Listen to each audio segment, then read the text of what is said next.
Okay, let's try another sample combination circuit problem. So this one looks a little bit different than the last one, and I've gone ahead and I've labeled the voltage across the power supply as well as the resistance of each resistor. So now for the hardest part, which is identifying what things are in series and which resistors are in parallel. So it's pretty clear you have to go through R1.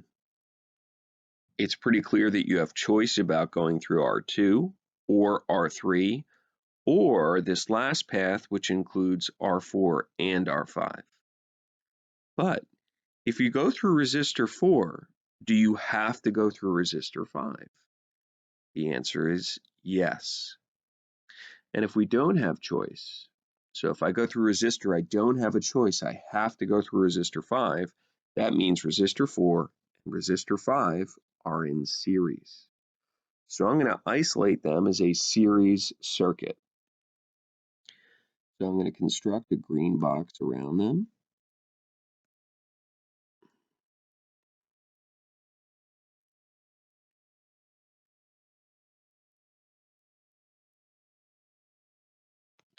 I'm going to put an S for series like we've done in previous problems, so we remember when we go back through the rules.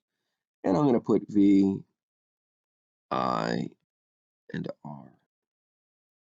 Now remember your rules for resistors in series. Remember the mnemonic device, Vir Sacca Picara. So we'll write that on the side again.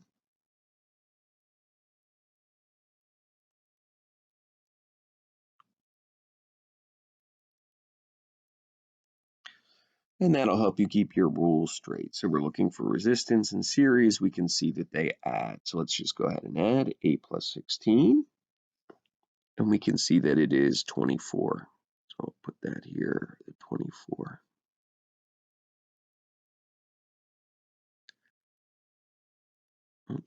Got cut off a little bit. So now we are going to pretend that that green box is simply one resistor. So the next thing is you go back to R1 and you say, okay, if I go through R1, which I know I have to go through, I could either go through R2, R3, or this green box.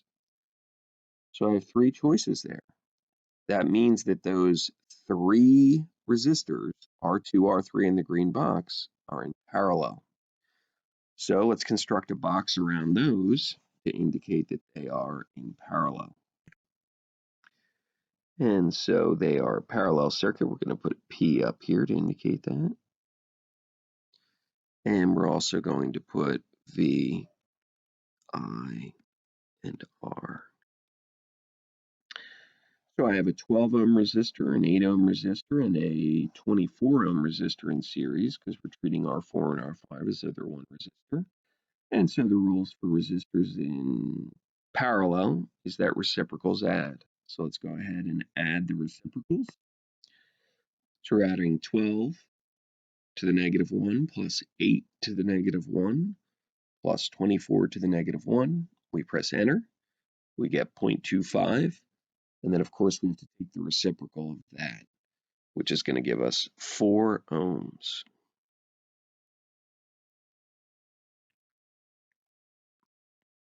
So now if you think about this circuit as a whole, we've reduced it to be a series circuit. In fact, we've reduced it to be a series circuit with just 2 resistors. And what are those 2 resistors? So we still have, I'll draw it on the side, we have our 48 volt power supply. We have R1, which is a 2 ohm resistor.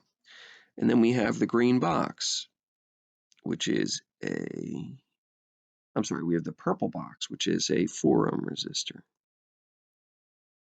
So we've reduced this entire circuit to be a series circuit with 2 resistors. And those resistors are R1 and the purple box. And you can see that because they're in series, we're going to follow the rules for resistors in series, and that is that they add. So 2 and 4 is going to give us a total resistance for the entire circuit of 6 ohms. We can now use the table to find the total current. So we have 48 volts divided by 6 ohms will give us our total current, which is 8 amps. So that means that we're going to have 8 amps coming out of the power supply. Where must all 8 amps go? Well, they certainly have to go through R1. So we'll put 8 amps in R1.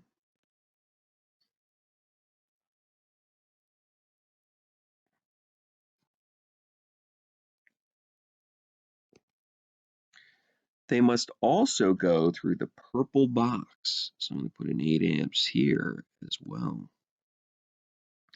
And is there anywhere else all 8 amps must go? No, because remember, we've reduced it to be just this series circuit off to the right here. And so the only place all 8 amps have to go is through those elements, R1 and the purple box.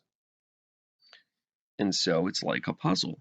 So we know the current in the purple box is 8, the resistance in the purple box is 4, voltage in the purple box has to be 8 times 4, or 32 volts.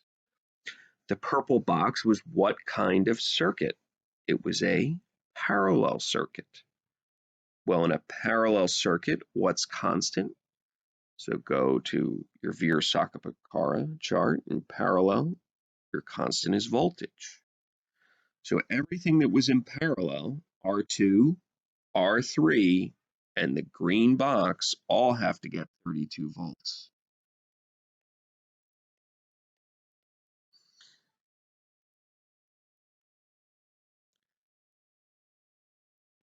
We can fill that in the chart as well.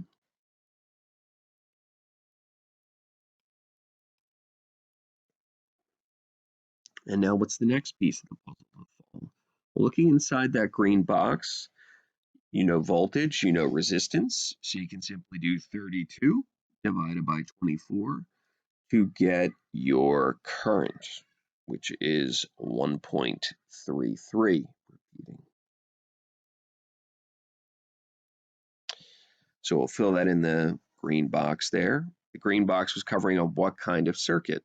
Series. So what's constant in series? Current is constant in series. So this 1.33 amps has to be the same for R4 and R5. And we can fill that in on the chart as well. And now it's just a matter of going through and filling out the table. So 32 divided by 12 is going to be 2.67. And 32 divided by 8 is going to be 4.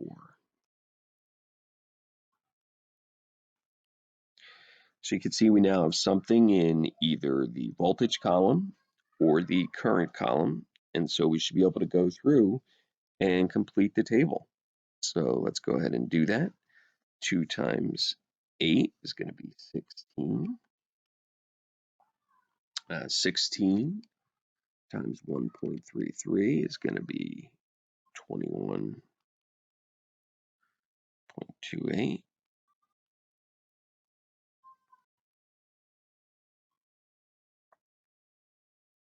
10.64. And then now we can go ahead and try our power column. And so I've completed the power column, and you can see that we get about 383.89. And if we were to multiply to do our power check, the 48 times the 8, we would get 384. Now, because we had a bunch of decimals in this problem, we could be off slightly with the rounding, but we're going to consider that a power check. And there it is, another combination circuit example. Make sure you understand the entire process. You absolutely need to know these rules in the Veer-Sakopekara chart here. Can't do anything without knowing those rules. Hope this was helpful.